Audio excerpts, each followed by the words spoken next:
Welcome to the City Current Show. I'm your host, Andrew Bartolotta. We're always honored to bring you inspiring stories of individuals and organizations making an impact, empowering the good in our community and around the globe.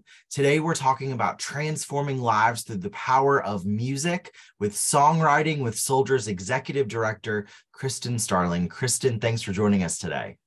Thank you for having me, Andrew. I'm excited to be here with City Current. Absolutely. Now, Songwriting with Soldiers is celebrating its 10th anniversary. I saw, and it's also recently passed its 1000th song written. Talk about the mission and purpose of your organization. I'm happy to talk about our mission. Our mission is to transform lives using collaborative songwriting to expand creativity, connections, and strengths. And we do that with veterans and their families in our signature weekend retreat programs. The core of the program is centered around a personal collaborative songwriting experience with professional songwriters. And then outside of that experience, there's other mindfulness and wellness practices that we use throughout the weekend. Very cool. Now let's dive a little bit deeper into the retreats and custom programs that Songwriting with Soldiers offers. All right. So 10 years ago, we held our first weekend retreat in Texas.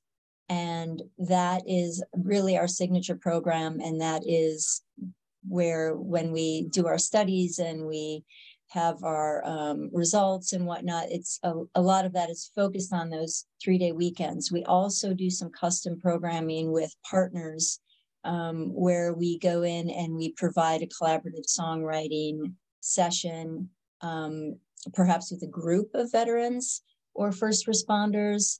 And we also have a couple other partners that we embed our programming within something that they're one of their programs. Very cool. I like the collaborative effort. Now talk about the songwriters themselves that partner with your programs and then the criteria for veterans looking to participate. All right. Well, Jay Clementi is our music director. He is a professional songwriter. He's had his own music deals. He's currently a staff songwriter, and he is recruiting and training songwriters for our programs all the time. We have a lot of songwriters in Nashville, but we also have them in other locations as well. And we are not a music therapy program. We really appreciate what music therapists do, but we are it's a creativity workshop, and with the collaborative songwriting with professional songwriters. That experience is different than if it was being applied by a music therapist. So we're always like to be very clear that we're not crossing into the line of music therapy as much as this is it's a collaborative songwriting experience with a professional songwriter. And I think what is really special about the songwriters that we do have, they all have professional careers in music, either as performers or songwriters or both. And I think what's really special about them is they have the ability to collaborate in the songwriting process. And for Songwriting with Soldiers, what that looks like is they take the words and the stories of the veterans and their family members and turn them into a song. But they're able to bring their talent and skill and heart to it, but keep their own stories outside of that songwriting experience.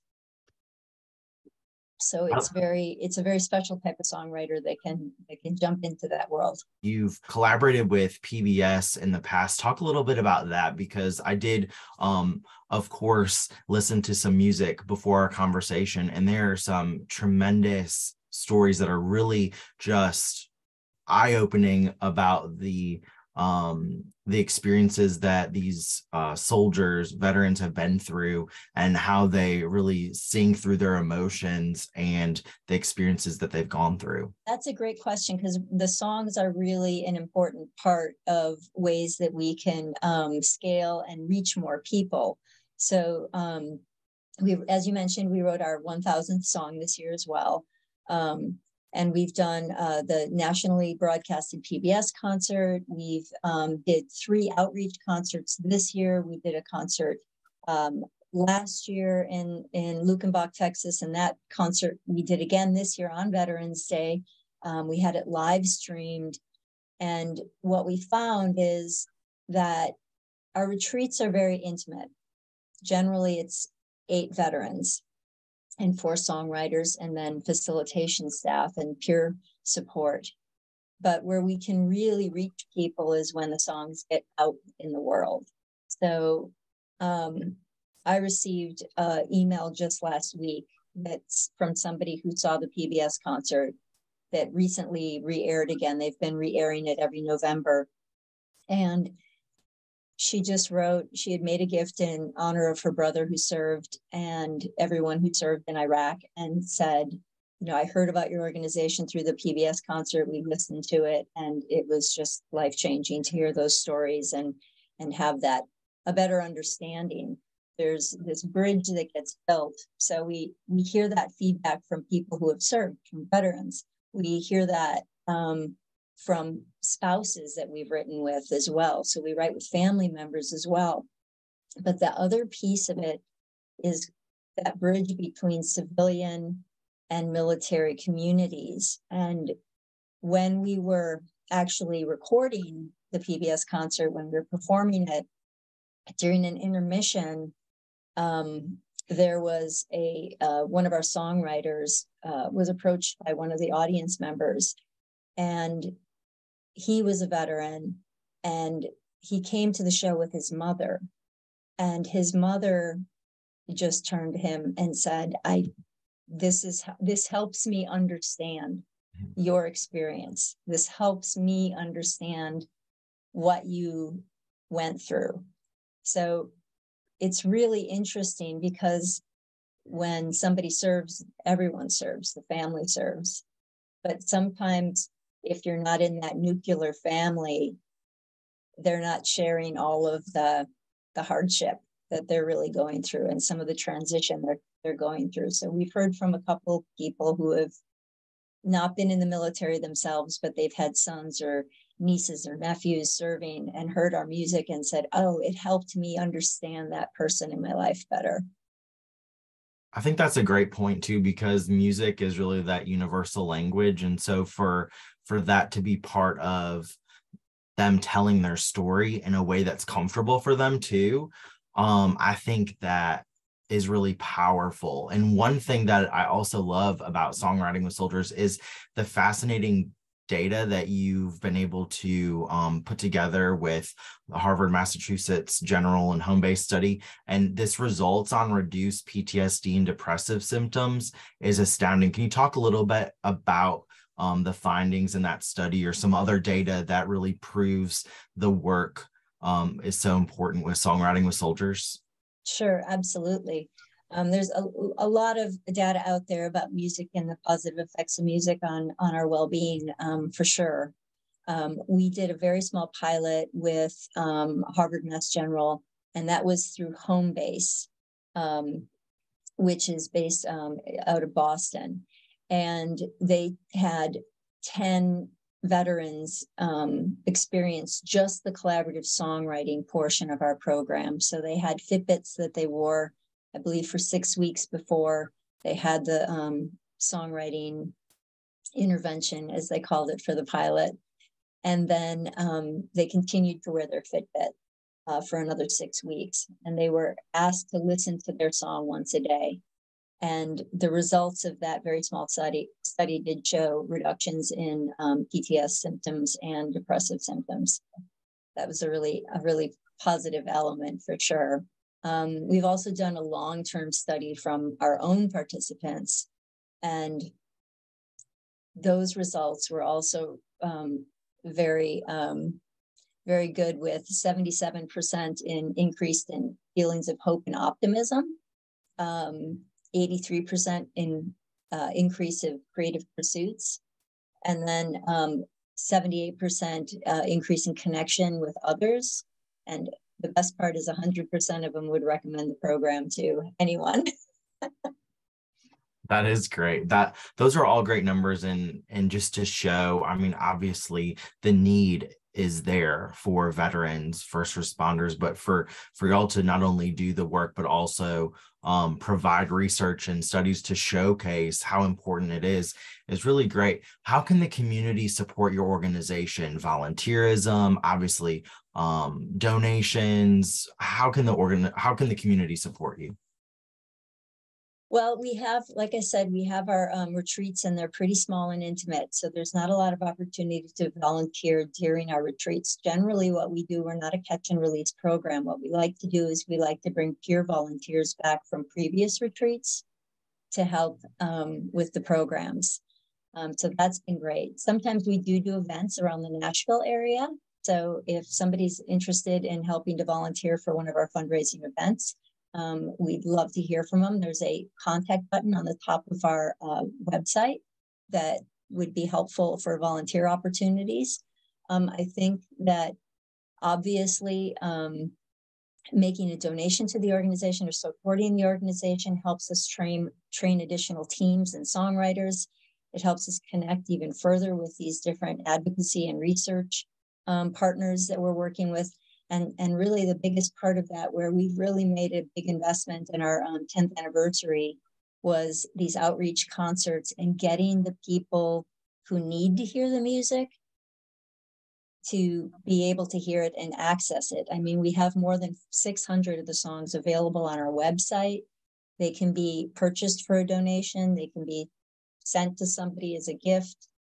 So I think the awareness around the program and the songs is really one of the more important things that we're striving, because we feel like that's how we can reach more people in a very easy way through the songs. Kristin, what puts a smile on your face when you look at the work that your organization does? Having been to retreats, and there's two pieces of it. One, you have to be at a retreat to see, and it's that very first time that the veteran or participant hears their song sung in front of a group of peers and people who were really strangers 12 hours earlier.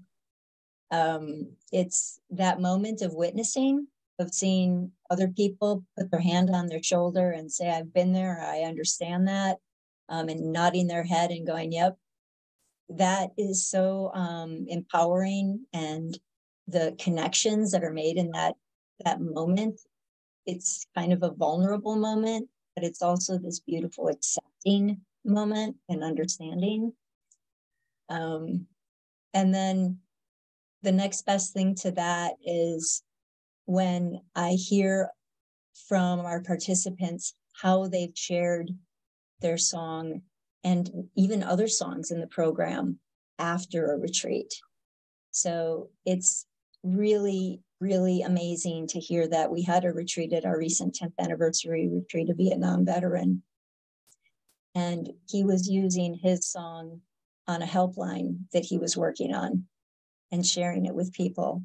So there's just so many ways that the music can be shared, and that's really what puts a smile on my face, where it comes out of nowhere and you go, oh, that's how it impacted somebody. We couldn't have guessed that one was going to happen. It just came through. Now, where can people go to learn more about Songwriting with Soldiers, support your efforts, and listen to the music? SongwritingWithSoldiers.org is our website, and there are several menus in there that you can navigate. The one for music will take you to the song and a Bandcamp page.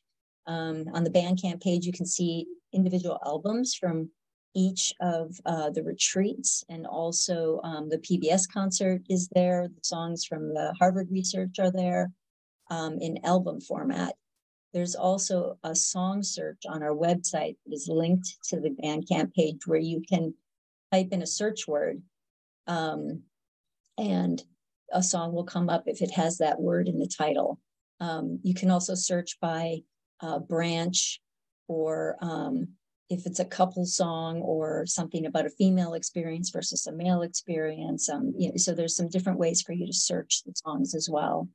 And then, of course, there's information about how to donate to the organization, our 10th anniversary campaign.